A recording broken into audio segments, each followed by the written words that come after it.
Pourquoi le miel d'Afrique ne peut pas entrer en France et en Europe? Vaste question.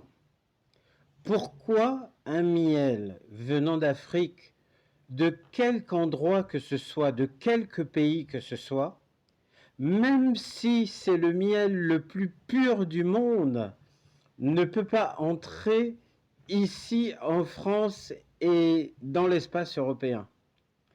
C'est la question que j'avais posée dans ma vidéo de lancement et nous allons prendre le temps de commencer à y répondre parce que c'est fondamental.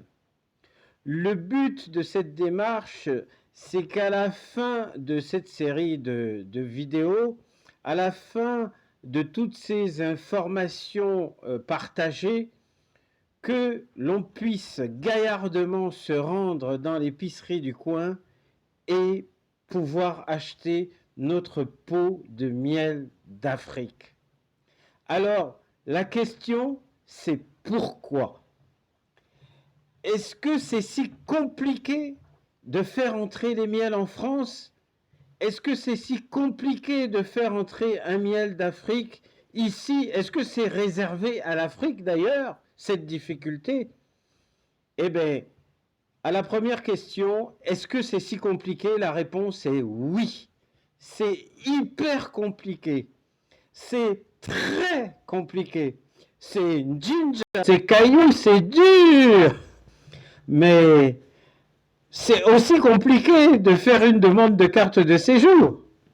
C'est encore plus compliqué de faire une demande de nationalité française, par exemple. C'est hyper compliqué.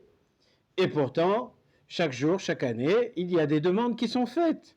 Et pourtant, chaque jour, chaque année, il y a des cartes de séjour octroyées. Il y a des nationalités françaises octroyées.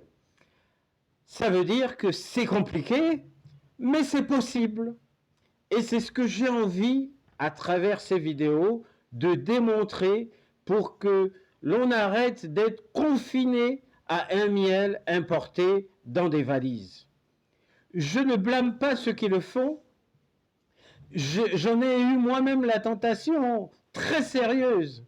Mais je me suis dit, non, il faut que nos miels, j'entends pour la commercialisation grand public, hein, c'est différent de faire entrer le miel pour le consommer soi-même avec sa famille, ses amis. Il n'y a pas de problème, on peut amener 1, 2, 3 litres, j'en sais rien. Mais quand il s'agit de passer à la commercialisation en grand public, je me dis que c'est une question de fierté continentale que nos miels puissent entrer par la grande porte. Et c'est ça qui m'a animé, c'est ça qui a été ma préoccupation dès le départ. Alors, je reviens. C'est compliqué, mais c'est possible.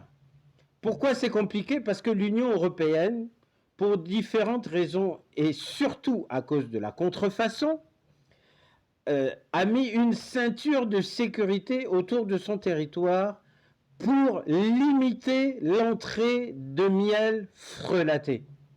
En effet, il faut comprendre que l'Europe, comme l'Occident en général, est confrontée à un grand problème, qui est un problème mondial en vérité, c'est la circulation de nombreux miels de mauvaise qualité, des miels frelatés, des miels coupés, des miels dans lesquels on va ajouter toutes sortes d'ingrédients pour allonger le miel, pour permettre qu'il y ait une plus grande quantité, pour tromper de différentes façons et permettre d'engranger des revenus colossaux. C'est pour ça que l'Union européenne a décidé de limiter, d'endiguer ce phénomène, d'essayer du moins de l'endiguer en mettant des barrières très contraignantes. Alors on peut se demander, est-ce que ces barrières visaient spécifiquement l'Afrique?